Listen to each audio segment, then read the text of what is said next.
दोस्तों नमस्कार। आज का वीडियो बहुत ही ज़रूरी है और ये हर एक हिंदुस्तानी को देखना चाहिए, तो इसीलिए इस वीडियो को अंत तक देखिए। इस वीडियो में हम बहुत ही गंभीर और बहुत ही गहन बातों के बारे में चर्चा करेंगे, जो कि हमेशा से अनदेखे रह गए और जिसकी वजह से अभी बहुत ही रिसेंटली जो इंडो पाक वॉर हुआ है उसमें इसकी बहुत बड़ी भूमिका रही हुई है। इसको समझने के लिए सबसे पहले हमें ये समझना पड़ेगा कि इंपोर्ट और एक्सपोर्ट क्या होता है। इंपोर्ट वो चीज़ होती है जब बाहर की कंट्रियों से जब माल यानी कि मटेरियल हमारी कंट्री में आता है, इसे हम इंपोर्ट कहते हैं। और जब हमारी कंट्री से बाहर की कंट्रियों में माल जाता है, इसे हम एक्सपोर्ट कहते हैं। अब इसे समझिए, एक्सपोर्ट यानी कि जब हम दूसरे मुल्कों को यानी दूसरे देशों में अपना माल बेचेंगे तो उससे हमें आमदनी होगी और विदेशी मुद्रा हमारे यहाँ आएगी, तो हमारी इकॉनमी मजबूत होगी। अब इसका दूसरा पक्ष देखिए कि जब हम बाहर की कंट्रियों से माल लेते हैं तो हमें बदले में उन्हें पैसे देने पड़ते हैं, यानी कि हमारा पैसा दूसरी कंट्रियों में जाता है। तो इससे हमें एक तरीके से नुकसान होता है, यानी कि डेफिसिट यानी कि घाटा होता है।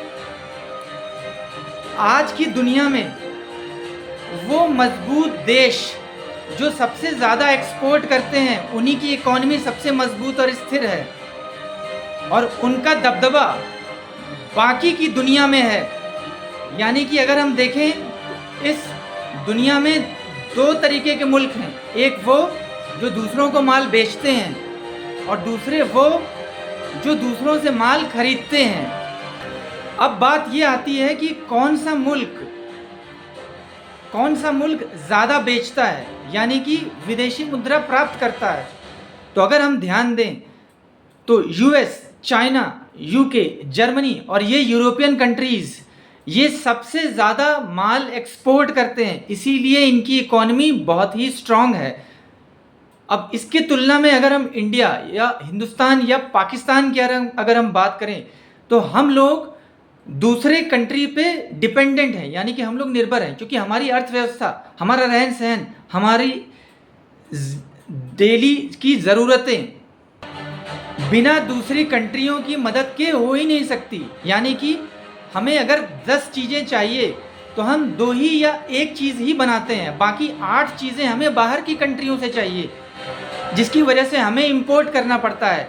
हमें हेवी इंपोर्ट ड्यूटीज़ जो दूसरे के मुल्क लगाते हैं, यानी कि टैरिफ्स, ये सब हमें पे करना पड़ता है, यानी कि हमें उनकी भारी कीमत चुकानी पड़ती है।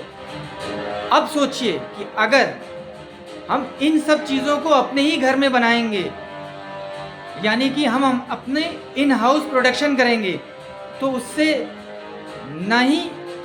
न कि केवल हमारी अर्थव्यवस्था मजबूत होगी, बल्कि हम इसे दूसरे कंट्री को बेच भी सकते हैं, जिससे हमें विदेशी मुद्रा भी प्राप्त होगी। तो हुई ना मज़े की बात।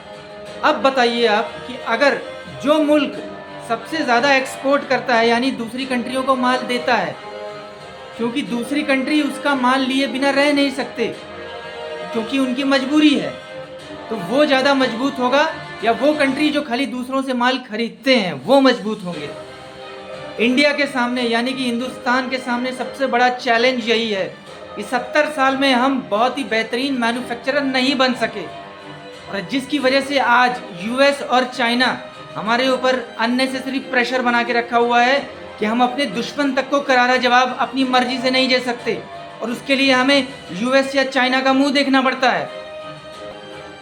जब तक हमारा देश ये चीज़ नहीं समझेगा, हम हमेशा गुलाम ही बने रहेंगे। और आगे आने वाले भारत, जब हम मैन्युफैक्चरर्स बनाएंगे ही नहीं, हम चीज़ें अपने यहाँ बनाएंगे ही नहीं, हमारा इन हाउस प्रोडक्शन बहुत ही कमज़ोर रहेगा, तो हमेशा हमें इंपोर्ट का सहारा लेना पड़ेगा।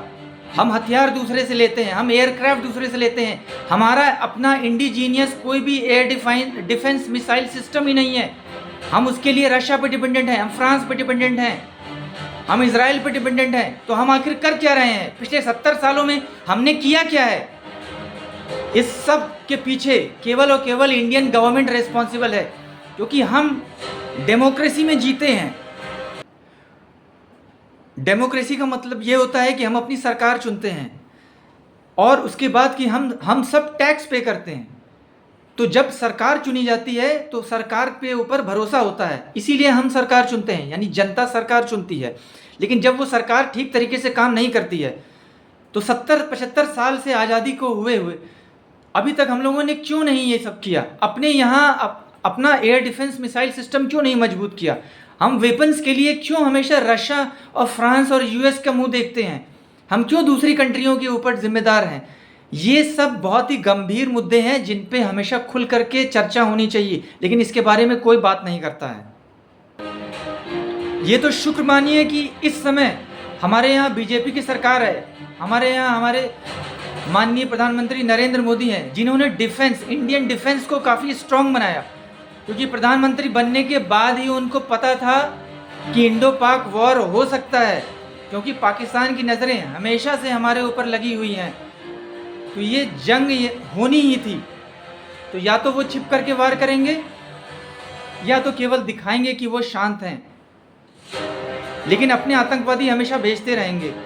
तो इन सब का करारा जवाब सिर्फ और सिर्फ हम अपनी ताकत से ही दे सकते हैं दोस्तों। तो अब बात करते हैं कि 70 साल की जो सरकार थी, वो सरकार मैन्युफैक्चरिंग सेक्शन पे क्यों नहीं ध्यान दी? हमारा एजुकेशन सिस्टम इतना पुअर क्वालिटी का क्यों है कि हम बेहतरीन साइंटिस्ट, बेहतरीन इंजीनियर्स नहीं बना पा रहे हैं? हमारा साइंटिफिक टेम्परामेंट इतना गिरा हुआ क्यों है कि आज भी हम साइंस को छोड़ करके हम इतिहास में हम ज़्यादा ध्यान देते हैं? अगर हम साइंस पे ध्यान दें तो आप देख लीजिए, दुनिया के जो सबसे बेहतरीन टॉप 50 कंट्रीज़ हैं, वो सिर्फ और सिर्फ साइंस की पावर की बेसिस पे, साइंस की पावर की बेसिस पे ही दूसरी दुनिया को दबाते और डराते हैं। क्या आपको नहीं लगता कि अगर हम साइंस में पावरफुल हो जाएं तो हम भी यूएस और चाइना और जर्मनी और यूरोपियन कंट्रीज़ को पीछे छोड़ सकते हैं? इस बारे में हमें आज से ही सोचना होगा, नहीं तो आगे आने वाली पीढ़ी को हम कौन सा भारत देंगे?